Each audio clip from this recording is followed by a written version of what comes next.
पूछा था कि बताओ कि जो किसान कानून लाए हैं नरेंद्र मोदी जी, वो अच्छो है कि बुरो है?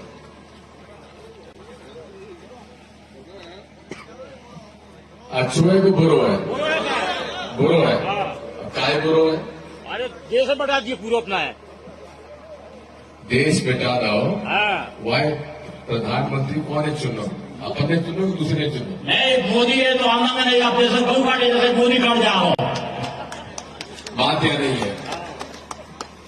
आज बात यह है कि ये 3 कानून कायदा है, ये बात समझने की।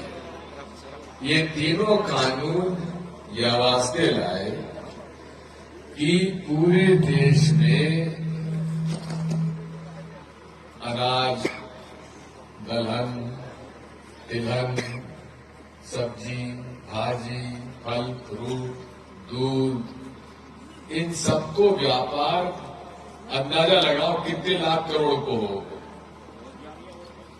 17 से 20 लाख करोड़, 17 से 20 लाख करोड़ का व्यापार होता है जिसकी पैदा किसान करता है। ठीक है।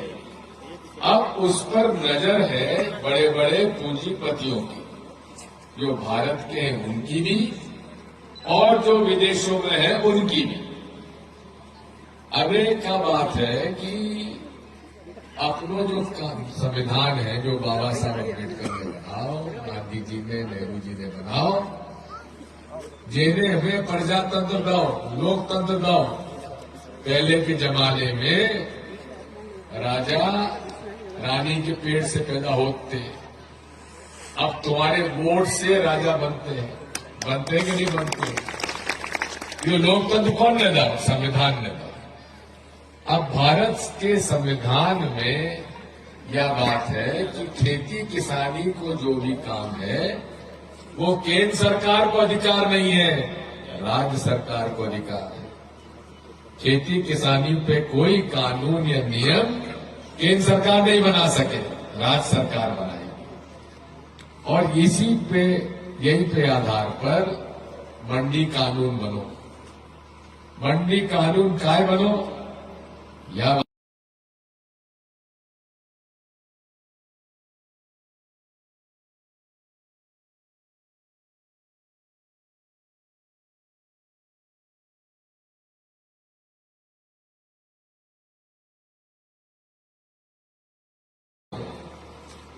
तो बोली लगा तो नहीं लगा?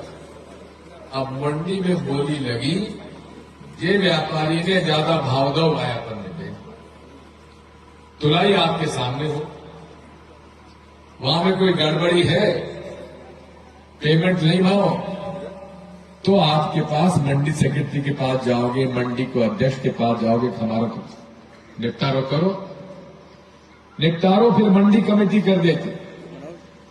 कारण कैसे है कि वहां में कोई व्यापारी को लाइसेंस तब बने हैं जब बाकी हालात देखो जाए कि याकी में माल खरीदने की या में पैसा यहाँ के पास है नहीं कि नहीं है, आपके पास कछु संपत्ति है कि नहीं है, कछु रेट पेट है कि वहां में हमारे पेमेंट कर पाओगे नहीं कर पाओगे, तब आपको लाइसेंस बनता। अब नए कानून में क्या होगा कि बड़े बड़े पूंजीपति जो हैं वे हर मंडी में तो नहीं जा पाते। अब तुम्हारी बैरसिया में मंडी है, नसीराबाद में उपमंडी है, भोपाल में मंडी है, सीहोर में मंडी है, नसरुल्लागंज में मंडी है, शमशाबाद में मंडी है। अब जो अरबपति है वो इनमें आके तुम्हारा लाइसेंस थोड़ी बनवाओगे। इन सबसे बचने के वास्ते वो कानून ले आए कि अब हर मंडी में आपको लाइसेंस लेने की जरूरत नहीं है। एक कार्ड, आधार कार्ड है, जे के पास आधार कार्ड है और जे के पास पैन कार्ड। पैन कार्ड का होता है जो धंधा करे हैं उन्हें पैन कार्ड मिल जाता है। अब आजकल हर चीज ऑनलाइन हो रही है, तो पैन कार्ड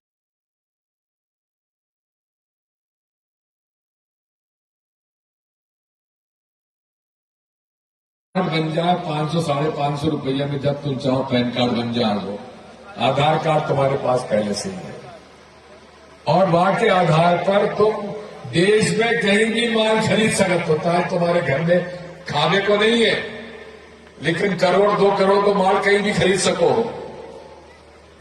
अब कलकत्ता में कोई ने पैन कार्ड और आधार कार्ड के बल पर माल खरीद लो बैरसिया, ठीक है, और 100 क्विंटल अनाज खरीद लो। 100 क्विंटल अनाज खरीदने के बाद कानून में यह है कि माल व्यापारी के पास पहुंचने के 3 दिन में पेमेंट वो करेगा। माल पहुंचवा के बाद 3 दिन बाद पेमेंट करेगा। यानी कि कोई भी अपने कलकत्ता में किसी ने पैन कार्ड और आधार कार्ड बना के बैरसिया में गेहूं खरीद ले 100 बोरा, और वहां के बाद किसान से कही कि हमारे पास अब मंडी में बैरसिया में माल बिक रहा है 1900 को प्रति क्विंटल को, और व्यापारी ने कही मैं तो तुम्हें 2200 रुपया क्विंटल दे रहा हूं, बेचोगे? 2200 रुपये क्विंटल की तो देख लेंगे। आपने 2200 रुपये क्विंटल में 100 क्विंटल भेजा, आप पेमेंट आनो है कब? वह माल मिल जाएगा, वहां के 3 दिन में वो पेमेंट करेगा, जो कानून में है। अब वहां के बाद अगर वहां में पेमेंट नहीं करो तो अब आप भाई ढूंढ में कहां जाओगे? कलकत्ता जाओगे, कलकत्ता ढूंढ में भाई, वहां तो आतो पतो भी नहीं है। वहां ने अपना आधार कार्ड और पैन कार्ड फेंक दो, दूसरे बनवा देंगे। अब आप क्या करोगे? अदालत में नहीं जा सको, कानून में आगे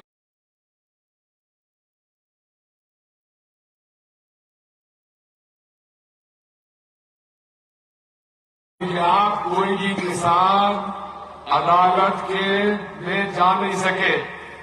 अगर कोई व्यापारी आपको पैसा खा जागो तो कानून में आप अदालत में नहीं जा सकते। कहां जाओगे? एसडीएम साहब के पास। बैरसिया के एसडीएम साहब के पास चले गए कि हजूर हमारो 100 बोरा अनाज खा के बैठ गो, अब पता नहीं कलकत्ता में कहा रहे थे, अब ढूंढो आए। अब एसडीएम साहब ढूंढ में जाएंगे कलकत्ता। अब आप बताओ कि ये किसान के पक्ष में है कि विरोध में? तुम बताओ। अब भाजपा तो कह रही 300 कानून है।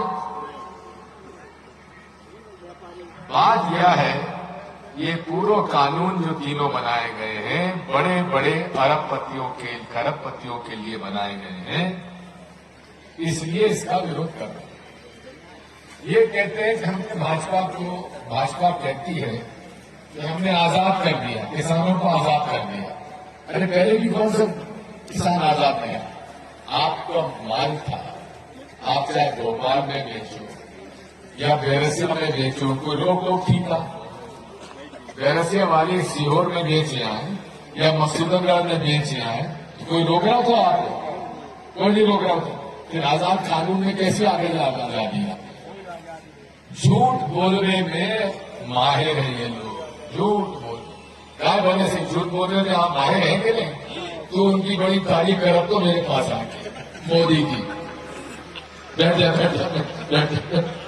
बात यह है, बात यह है कि पूरे तरीके से किसान का कानून जो बनाया है उसकी जरूरत ही नहीं थी, और उसके लिए हम आपके पास आए समझाने। अब बात यह है, मंडी कानून में यह है कि कोई भी व्यापारी आके मंडी खोल सकता है। अब कोई व्यापारी बाहर से आओ, वहां ने कही ठीक है बैरसिया में मंडी है, मैं बैरसिया में दूसरी मंडी खोल दूंगा, खोल दो।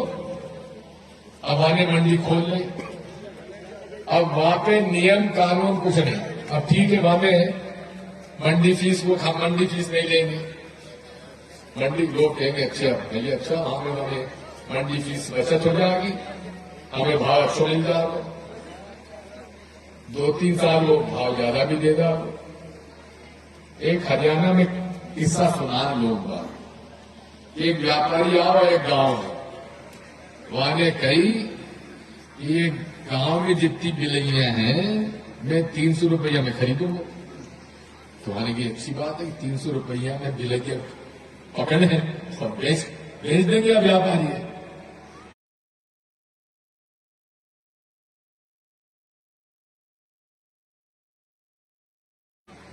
तो आने कहे तुम्हें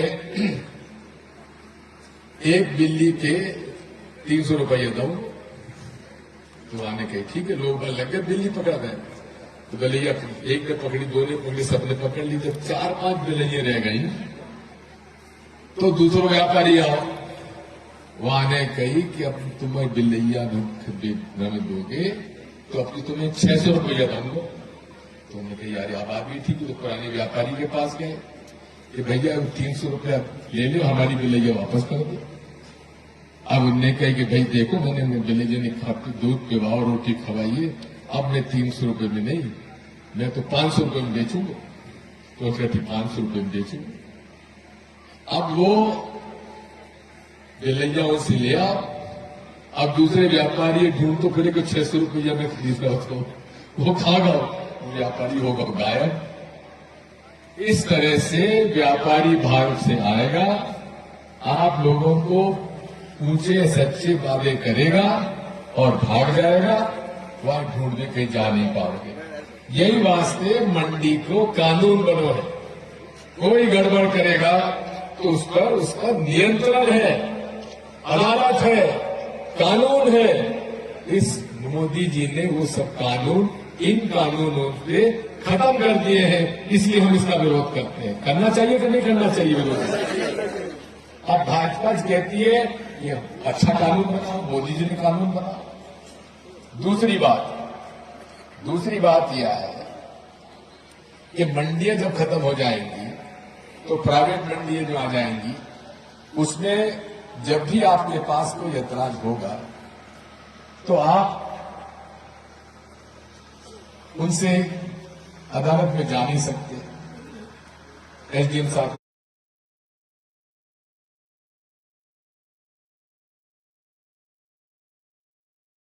पास जाओगे, अब एसडीएम साहब के पास जाओगे तो एसडीएम साहब की अदालत में आप तो ध्यान रखा हो रहा है, वकील खड़े होंगे, वहां की बात सौदा पटेगो। अब व्यापारी चुपके से कुछ दे जाओ, वो तुम्हारी बात सुनेगो कि व्यापारी की बात सुनेगो? अब वो ठेका प्रथा जब चालू हो रही है, अभी तो ठीक है, व्यवसाय के छोटे मोटे व्यापारी बेचारे कहीं मुंबई दिल्ली मुंबई कलकत्ता के अरबपति खरबपतियों के साथ तुमने ठेका दे दो तो उनके वकील तो आगे 5 लाख रुपए रोज में देने वाले तुम्हारे सामने खड़े होंगे, बेरसिया की बेचारी 200-500 रुपये वाले। अब उनके सामने टिक पाएंगे वकील बेरसिया वाले। तो अब बताओ कि ठेके की खेती अच्छी है कि बुरी है? अब मोदी जी कह रहे कि ठेका की खेती बहुत अच्छी है। अब दूसरी बात यह है, हमें कर्जा लेने की बात बता दे। कर्जा कंपनी ने ले लो, एक कंपनी आई बाहर से और उन्होंने कही कि हम तुम्हारे ट्यूबवेल लगा देंगे, वेयर हाउस बना देंगे, तुम्हारी ऊपर अच्छी व्यवस्था कर देंगे। हम कहते हैं अच्छी बात है, और हम तुमसे गेहूं जो है 2000 रुपया क्विंटल में खरीदेंगे। ठीक है, खरीदे। अब भाव अगर फसल के टाइम 2200 हो गए तो आपसे कहेगा 2000 का दो, कहेगा नहीं तुमने ठेका लिया। और वही भाव अगर 1700 का हो गया तो तुम्हारा फोन नहीं उठाने वाला, वो भाग जाएगा। अभी पिपरिया में ऐसे भाव धान की खेती में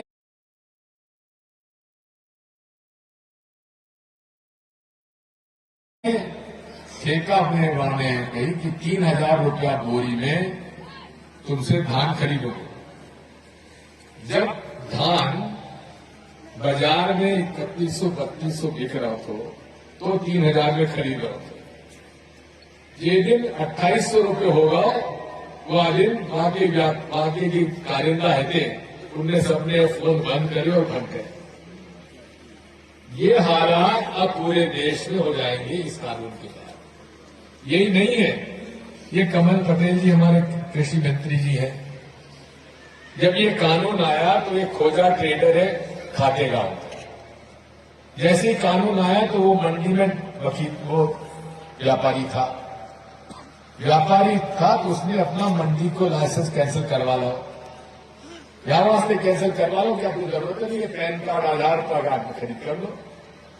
वहां ने हरदा के जाके केदार सिरोही साहब जो हमारे आज जो भाग ले रहे थे, इनके जिले के और होशंगाबाद के, नसरुल्लागंज के, सीहोर के 5.5 करोड़ का धान और मूंग उसने खरीद के भाग गया। अब भाग गया तो ढूंढने में आए। अब ढूंढने के बाद 15-20 दिन बाद वो पकड़ में आ गया तो वहां से वसूली करो। वो आने पहले ही अपनी संपत्ति दूसरे देश बाज के अलग होगा, वहां से क्या वसूल करोगे, जेल भेज गए। अब वहां में खुद कमल पटेल कृषि मंत्री को भतीजो प्रदीप पटेल वहां ने थाने में रिपोर्ट कराई कि 23 लाख तो मेरी ये खा को भर दो।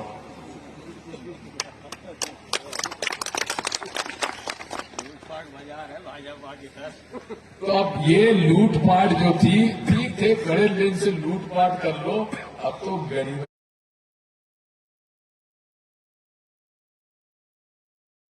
की जमीनों पर बात आ गई है, इसलिए विरोध कर चड्डा फरा देगो गम जी, चड्डा फरा देगो अंग्रेजन ने फराया था ये बात है। चड्डा पेरो और होटल पे खाओ। पहले अंग्रेजों के जमाने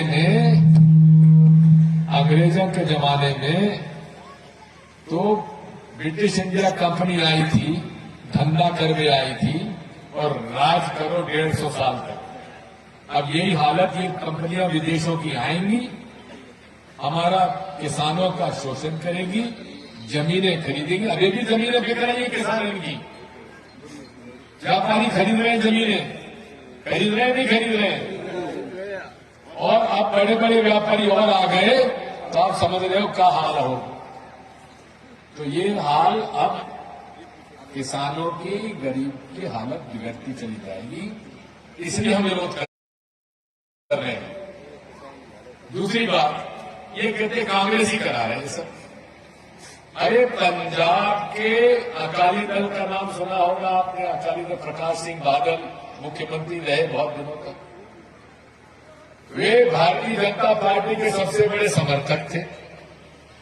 उनकी बेटा की बहू केंद्र में मोदी जी की मंत्री थी, लेकिन किसान, ये तीनों किसान कानून आने के बाद सबसे पहले उन्हें इस्तीफा देना दिया कि नहीं दिया? अकाली दल ने उसका विरोध किया कि नहीं किया? प्रकाश सिंह बादल ने कहा कि हमको तुम्हारे से कोई समझौता नहीं करना, किया कि नहीं किया? तो कांग्रेस पे काय को दोष दे रहे? तुम्हारे घर के लोग तुम्हारे साथ छोड़ के जा रहे हैं। उद्धव ठाकरे ने इनका साथ छोड़ दिया। बात यह है, अभी गांव में भी मध्य प्रदेश का किसान कह रहा था मोदी जी ने किसान को कानून बना, अच्छू कानून बना। अभी मैं गांव में रुका था तो हमने पूछी, मैंने भैया कैसे किसान के कैसो कानून बनो, अच्छो बनो है कानून। तो मैंने कहा अच्छो बनो है तो भाई ठीक है। बात यह है, कमजोरी हमारी भी है, हम समझा नहीं पा रहे। जब तक किसान को समझाओगे नहीं तब तक मालूम कैसे पड़ेगा? हमने पर्चे आपको बंटवाए हैं, इसका अध्ययन करो। अब सबसे पहले जैसे नरेंद्र मोदी प्रधानमंत्री बने, सबसे पहले उन्होंने कहा कि एमएसपी का कैसे, जो न्यूनतम मूल्य मिलता है आपको गेहूं पर, धान पर, मक्का पर, मूंग पर, दलहन पर, उसको कैसे खत्म किया जाए। ये खाद्य विभाग खरीदता है, फूड एफसीआई खरीदती है। अब एफसीआई को कैसे बंद किया जाए उसके लिए उन्होंने कमेटी बना दी। उसकी रिपोर्ट क्या आई? उसने रिपोर्ट ये दी है कि साहब जो गरीबों को 1 रुपया किलो में गेहूं चावल मिलते हैं, इस पे बड़ा भ्रष्टाचार हो रहा है, इसलिए इनको अनाज देने के बजाय पैसा दो। अब जब अनाज देने के बजाय पैसा दोगे तो फिर धान और गेहूं खरीदने की जरूरत क्या है? जब कंट्रोल की दुकान पर गेहूं और धान को की जरूरत नहीं है तो फिर खरीदेंगे क्यों? जब न्यूनतम भाव में कोई खरीदेंगे नहीं, यही तो वो चाहते हैं।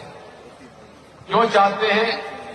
क्योंकि वो इसमें जो अनुदान मिलता है उसे खत्म कराना चाहते हैं। अनुदान कहाँ में मिलता है? आपको गरीबों को 1 रुपया किलो अनाज बांटने के लिए ये अनुदान मिलता है। अब वो अनुदान कैसे खत्म हो, उसका उन्होंने 2 सुझाव दिए।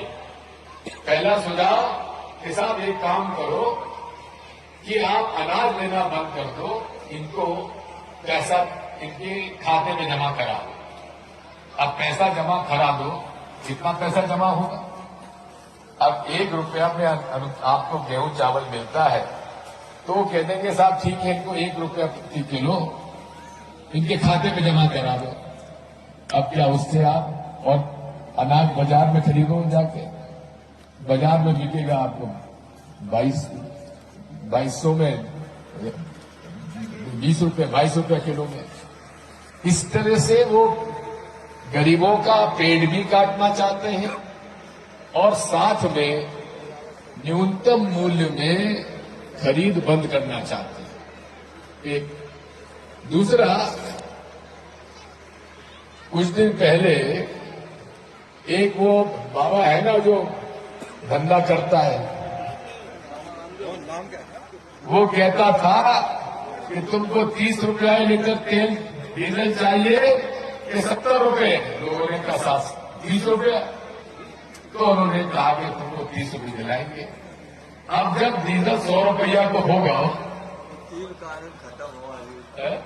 तीन कानून किसानों के ऊपर चले जिन बिल्कुल नाश कर देंगे किसानों को। ये बात, ये आपने ठीक कहा है। अब आप समझो कि अब डीजल के भाव हो गए 100 रुपया लीटर, पेट्रोल हो गया, पेट्रोल भी 100 रुपये लीटर हो गया, डीजल भी 90-92 रुपये हो गया। अब इन्होंने कहा कि हम मुफ्त में टंकी बांट रहे, खाना पकाने की टंकी, गैस की टंकी।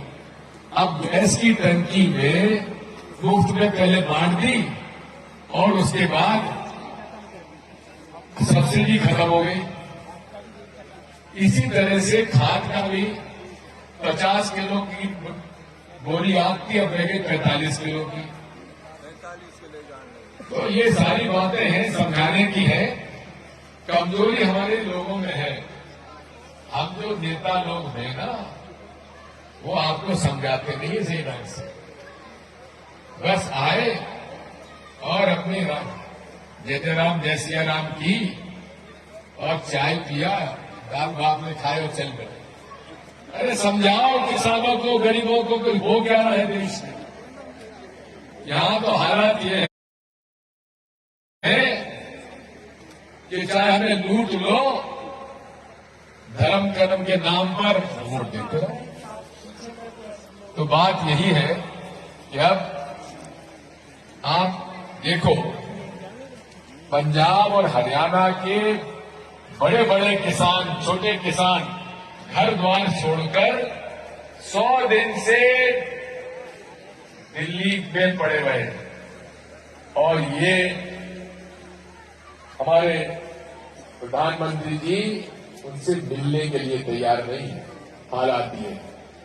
और अब ये हमारे विधवा जी आए हैं, पाटिल साहब आए हैं, घर द्वार छोड़कर किसानों की लड़ाई वहां लड़ रहे हैं। इनका साथ देना चाहिए कि नहीं देना चाहिए अपने को? अगर देना चाहिए तो फिर मजबूती के साथ, हिम्मत के साथ इनका साथ देना पड़ेगा। वोट की बात छोड़ दो, चुनाव की हम बात ही नहीं करते, लेकिन किसान की बात तो करेंगे कि नहीं करें हम लोग? आज किसान मरेगा, मजदूर मरेगा, तो क्या हम चुप बैठेंगे? हम चुप नहीं बैठ सकते। चाहे चुनाव जीते चाहे चुनाव हारे, मैं आपके बीच में था, आपके बीच में हूं, आपके बीच में रहूंगा। किसको उम्मीद थी कि मैं बैरसिया से 7,000 वोट से हार जाऊंगा? हारा कि नहीं हारा? भाई आप लोगों के वोट से मैं 60,000 वोट से हारा कि नहीं हारा? फिर भी आपके बीच में खड़ा हूं।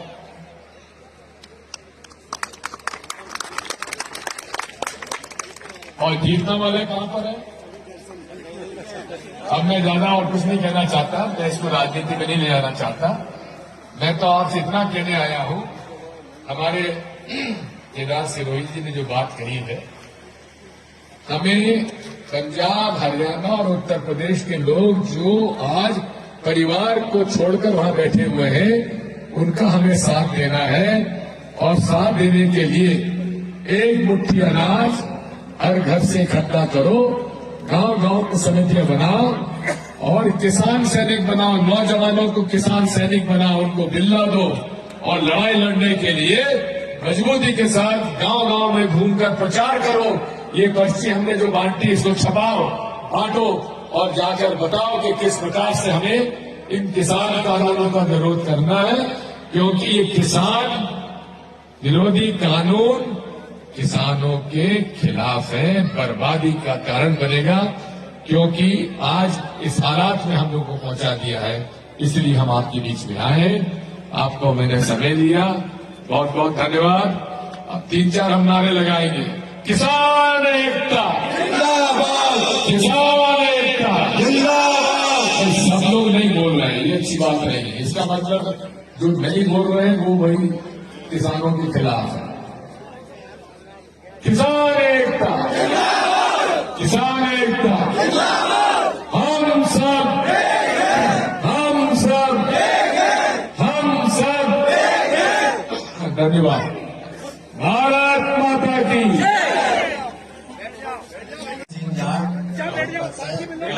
और मैं 201 का किसान हूँ।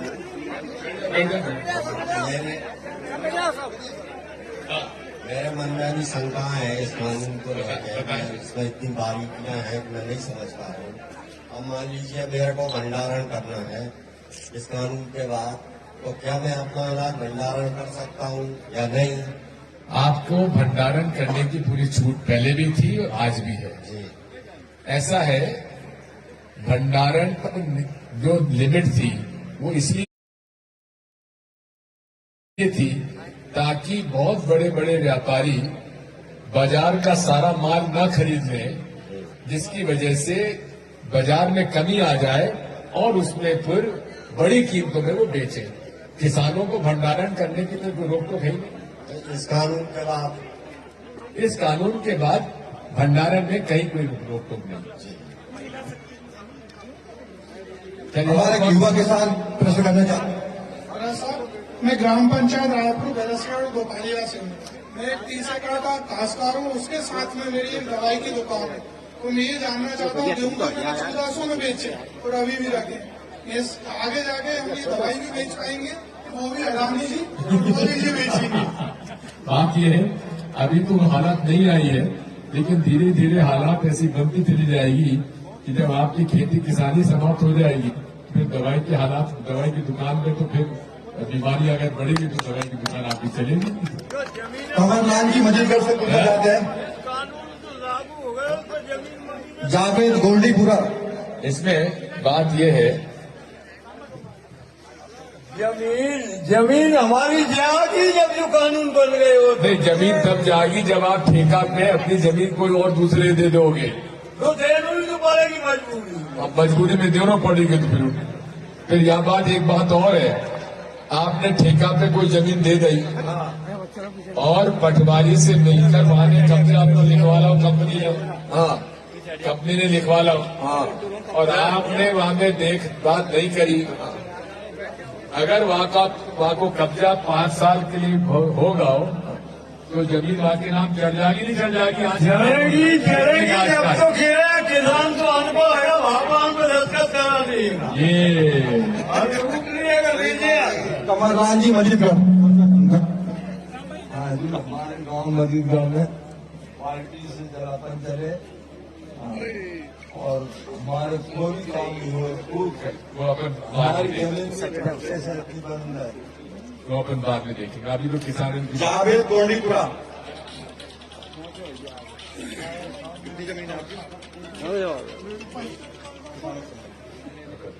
राजा साहब, मैं यहाँ से 2 किलोमीटर दूर गाँव है मेरा, गोंडीपुरा मेवाती। आपका सपोर्ट समर्थन ही रहा है। बाकी आज तक हमारे यहाँ गाँव में ना तो रोडे कोई न कोई समस्या है। आज बात किसानों के कानून की करो।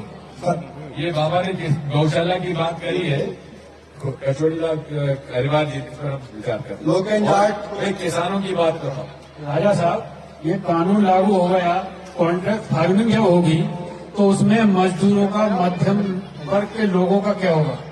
जो किसानों के पास जमीन है वो तो अपना रख लेंगे, और जो मजदूर वर्ग उनको कैसे खरीदना पड़ेगा वो अनाज जो आज हम लोगों से खरीदते हैं, वो कैसे खरीदेंगे? ऐसा है, जो किसान है, खेती है, तो उसका तो कॉन्ट्रैक्ट हो गया। अब वो मशीनों को लेकर आएंगे तो जो कुछ थोड़ी बहुत मजदूरी मजदूरों को मिल जाती है, भूमिहीन को मिल जाती है, और बड़े बड़े किसान जो अदबटाई पे गरीबों को दे देते हैं, वो बात अब खत्म। बस गरीब और गरीब हो जाएगा। जैसे जो गरीब हैं तो उनके लिए खाने की व्यवस्था कैसे होगी? गेहूं कहाँ से खरीदेंगे? वो प्रॉब्लम ये है। उनके पास जमीन बात इसलिए मैं कह रहा हूँ कि अभी आपको केंद्र, हमारी सरकार ने आपको अनाज सुरक्षा अधिनियम बना के आपको अधिकार दिया था कि आपको हर महीने 5 किलो अनाज परिवार के हर सदस्य को 1 रुपया या 2 रुपया किलो में गेहूं और चावल दिए जाएंगे। हाँ बात। अब उसके अंदर अब ये नए कानून में अगर इन्होंने FCI खत्म कर दी